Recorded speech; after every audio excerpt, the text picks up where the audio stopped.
क्या अमीर बनना आपका सपना है? क्या आप चाहते हैं कि आप भी दुनिया के सबसे अमीर आदमी बने? क्या आप चाहते हैं कि आप बिलियंस में पैसे कमाएं? अगर आपका जवाब हां है, तो यह किताब आपको सिखाएगी कि आप अमीर कैसे बन सकते हैं। यह किताब आपको सिखाएगी कि वेल्थ का मतलब क्या होता है और पैसों की कद्र कैसे की जाती है।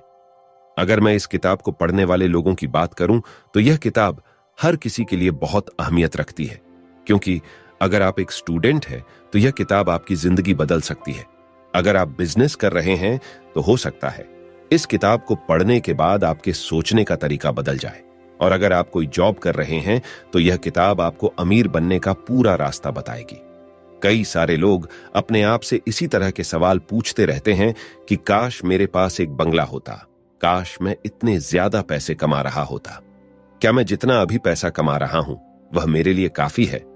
इस तरह के सवाल लोगों को अक्सर बेचैन करते हैं, क्योंकि यह सवाल अक्सर लोगों के दिमाग में घूमते रहते हैं।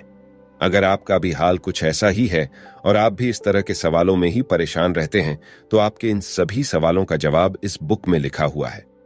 आथर बताते हैं कि जब वह अपने कॉलेज में थे, तब वह पैसे इकट्ठा करने के लिए वेटर का जॉब किया करते थे। वह जिस जगह पर काम करते थे, वह लॉस एंजेलिस के सबसे महंगे होटल्स में से एक था। एक दिन जब ऑथर अपनी जॉब पर थे, तब उनकी नजर एक 20-21 साल के मिलेनियर पर गई। वह मिलेनियर काफी स्मार्ट था।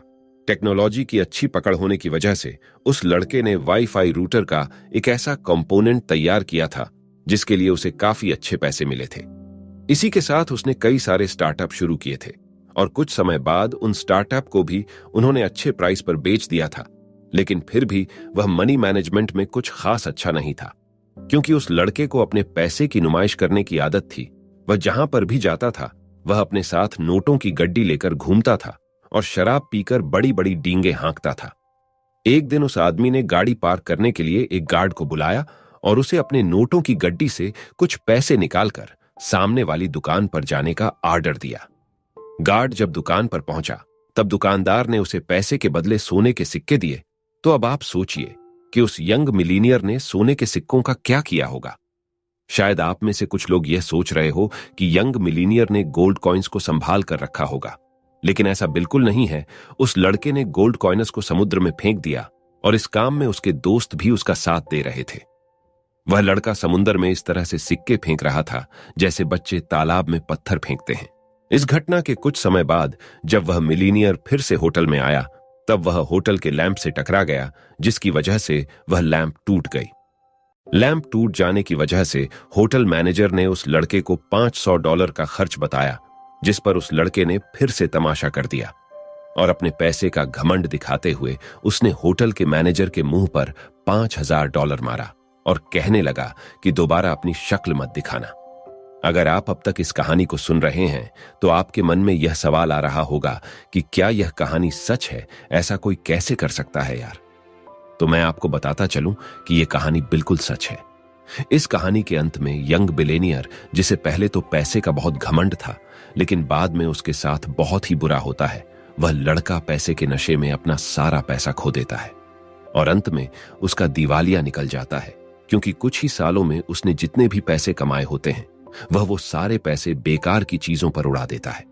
जब उसके पैसे खत्म हो जाते हैं, तो वह दोस्त जो पहले उसके साथ पैसे को बर्बाद करने में मजे कर रहे थे, वह भी उसका साथ छोड़कर चले जाते हैं। इस तरह की कई अच्छी कहानियां आपको इस बुक में आगे जानने को मिलेंगी, जो यह बताती है कि मनी ऐसी चीज बिल्कुल नहीं है जिसको लेकर आप घमंड दिखाएं, बल्कि पैसा तो एक ऐसी चीज है जो आपको कई चीजों को करने में मदद करती है।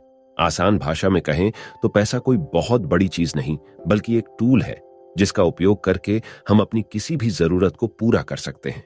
इस किताब का दूसरा चैप्टर हमें यह सिखाता है कि जब आपको दौलत मिलती है, तब आप और लालची होते चले जाते हैं। एक बार जब आदमी पैसे कमाना शुरू कर देता है, तो उसे समझ ही नहीं आता कि उसे कहां रुकना चाहिए।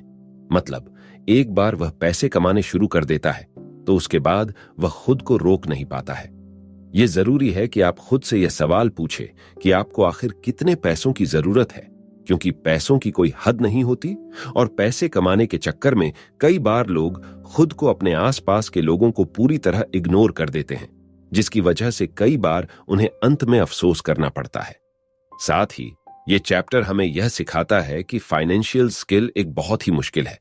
मतलब पैसे कमाना सीखने के बाद खुद को पैसे कमाने से रोकना बहुत ही ज्यादा मुश्किल होता है।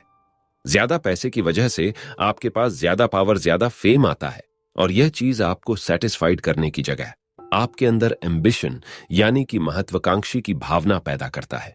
जब हम पैसा कमाना शुरू करते हैं तब जो दूसरी चीज हमारे सामने आती है वह है कंपैरिजन।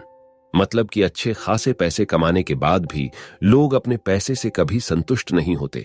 वह अपने पैसों की तुलना दूसरे लोगों की कमाई से करने लगते हैं।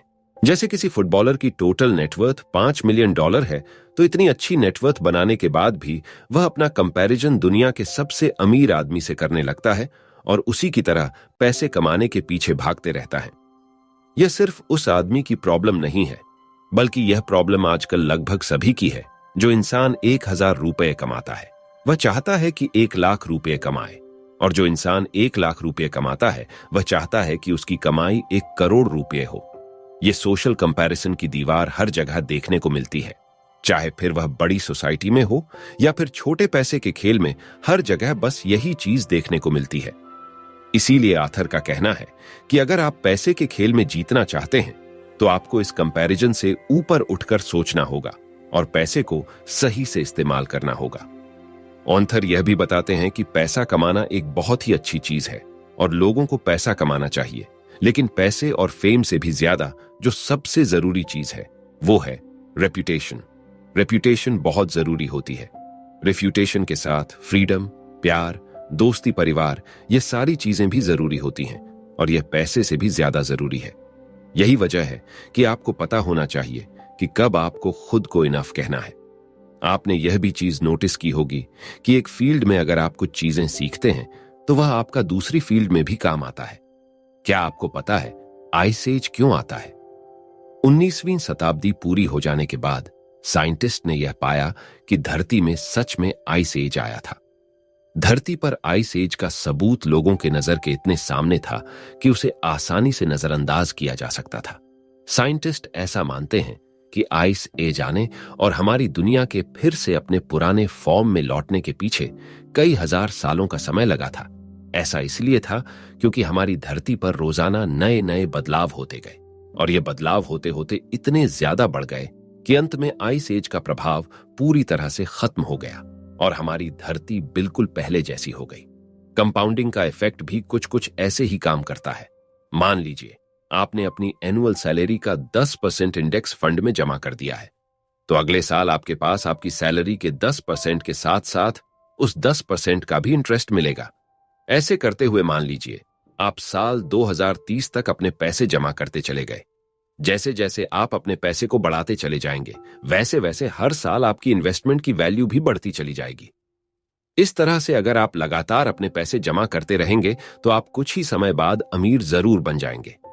क्या आपको यह बात पता है कि जब वॉरेन बफेट सिर्फ 10 साल के थे उन्होंने सबसे पहले इन्वेस्टमेंट करना शुरू किया था। एक बार इन्वेस्ट करने के बाद वॉरेन बफेट ने बार बार पैसे को बाहर निकालने की कोशिश नहीं की, बल्कि उन्होंने लंबे समय तक अपने पैसे को बढ़ने के लिए छोड़ दिया। वॉरेन बफेट ने कई सालों तक अपने पैसे को बढ़ने दिया, जिसकी वजह से जब वह 89 साल के हुए तब उनके पास $84 बिलियन जमा हो गया था। यह उनके डिसिप्लिन और इतने सालों के कंपाउंडिंग का नतीजा था। वॉरेन बफेट ने अपने 90वां जन्मदिन के समय इतने ज्यादा पैसे कमाए थे। इस चीज को और बेहतर तरह से समझाने के लिए अगर मैं आपसे कहूं कि आपको 2 को 2 से 8 बार जोड़ने के लिए बोलूं तो आपका जवाब होगा 16। लेकिन वही अगर मैं आपको 2 को 2 से 8 बार गुणा करने के लिए बोलूं तब आप कहेंगे 256। देखा आपने, जोड़ने और मल्टीप्लाई करने से क्या डिफरेंस देखने को मिल रहा है। मल्टीप्लाई जोड़ने से हमेशा बेहतर होता है। यही इफेक्ट कंपाउंडिंग इफेक्ट पर लगता है। यह तो हमने छोटा सा एग्जाम्पल दिया, लेकिन अगर आप जैसे बड़े स्केल पर देखेंगे तो आप सोच ही सकते हैं कि आपको कितना ज्यादा प्रॉफिट होगा। अमीर होने और अमीर रहने के बीच क्या फर्क होता है? अमीर बनने के कई सारे तरीके हो सकते हैं। आप कोई भी काम करके अमीर बन सकते हैं, लेकिन अमीर बने रहना बहुत ही मुश्किल काम है। जैसे सक्सेसफुल होने के कई सारे रास्ते हैं, वैसे ही पैसे कमाने और अमीर बनने के भी बहुत से रास्ते होते हैं। लेकिन जिस तरह से सफल होने के बाद अपनी सक्सेस को बनाए रखना मुश्किल हो जाता है, वैसे ही पैसे कमाने के बाद अमीर बने रहना भी एक मुश्किल काम हो जाता है। पैसे कमाने के बाद अपने पैसे को बनाए रखने का बस यही सीक्रेट है कि आपको यह एक्सेप्ट करना होगा कि इस दुनिया में कोई भी चीज हमेशा के लिए नहीं रहती है। अगर कोई चीज आज भी आपके पास है तो यह जरूरी नहीं है कि वह हमेशा आपके पास ही रहेगी। ठीक वैसे ही अगर अभी कोई चीज आपके पास नहीं है तो जरूरी नहीं कि वह चीज आपको फ्यूचर में नहीं मिलेगी। इसीलिए किसी भी चीज से ज्यादा अटैचमेंट नहीं रखना चाहिए। उम्मीद करते हैं कि psychology own of money book की ये बुक समरी आपको पसंद आई होगी। आगे भी इसी तरह की वीडियो देखने के लिए हमारी चैनल को सब्सक्राइब कर बेल आइकॉन की बटन को भी दबा दीजिए ताकि अगली वीडियो की नोटिफिकेशन आपको जल्द मिल सके। धन्यवाद।